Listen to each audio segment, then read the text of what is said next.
All right, good morning and welcome to another episode of Kurt's Corner.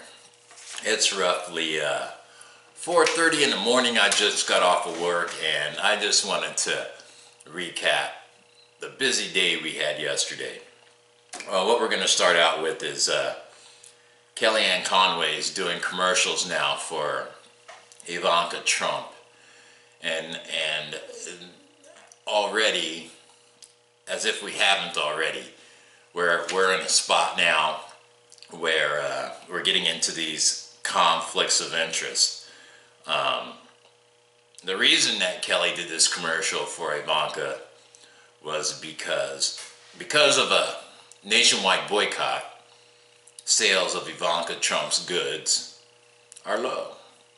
So Nordstrom's made what I would call an easy business decision not to carry Ivanka's stuff. And the Twitter master, who I will from now on refer to as number 45, because he doesn't have my respect to call him president. He's just number 45. Tweeted that his daughter was being treated unfairly.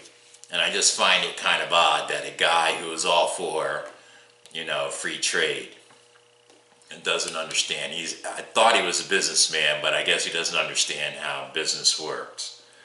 Then we go to Melania Trump, who is filing a lawsuit against a paper called the Daily Mail.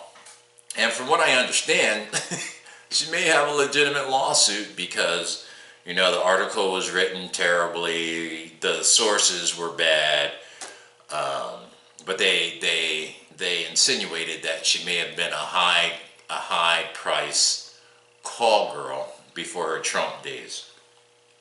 Nevertheless, she's suing them for $150 million because this could hinder her ability to brand her name while she's in the White House. So basically, her plan was to make money off of being the First Lady.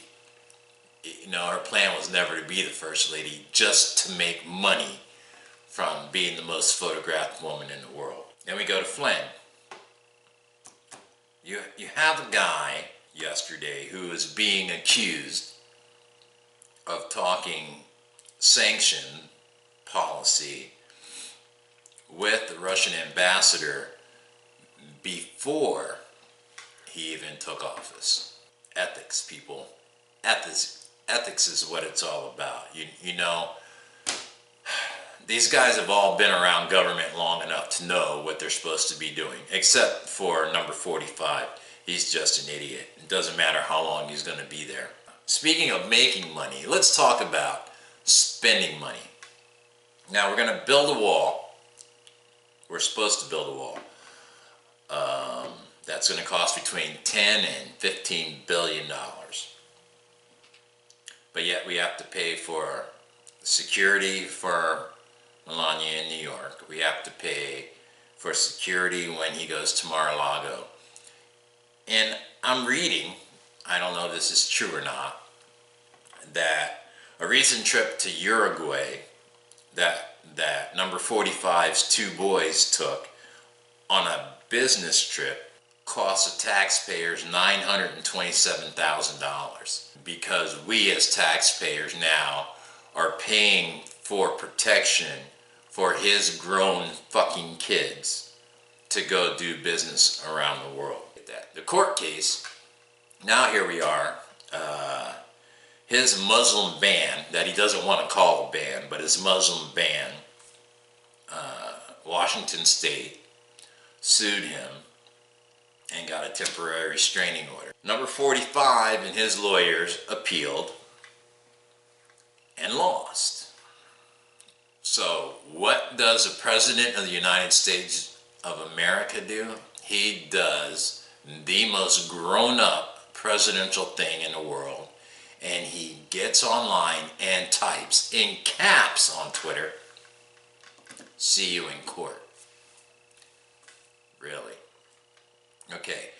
I don't know if you're keeping score, but as Hillary Clinton said, the score is now 3-0, and Trump is losing. he's lost to 4 attorneys already, but he can't seem to keep his mouth shut, see? He has to talk bad about anybody who disagrees with him. So now he's got 4 justices, basically, that he's talking shit about when he should just shut up and do what his advisors tell him to do. Because his advisors right now aren't coming off as too bright. Bill Maher.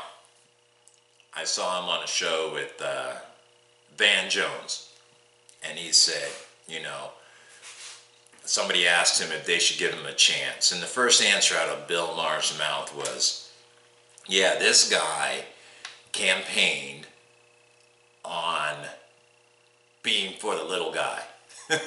And the very first thing Bill Maher said is, now he's going to dump coal sludge in your streams. I guess the little guy's going, hey, thank you very much, thank you very much. We needed that sludge.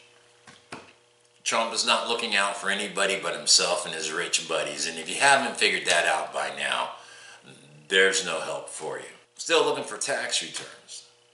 I really am still looking for tax returns. I don't think that we will ever see him, but I believe the Democrats are petitioning the Department of Justice to look into his income tax so they can see what kind of dealings he has around the world, because it does create an enormous conflict of interest.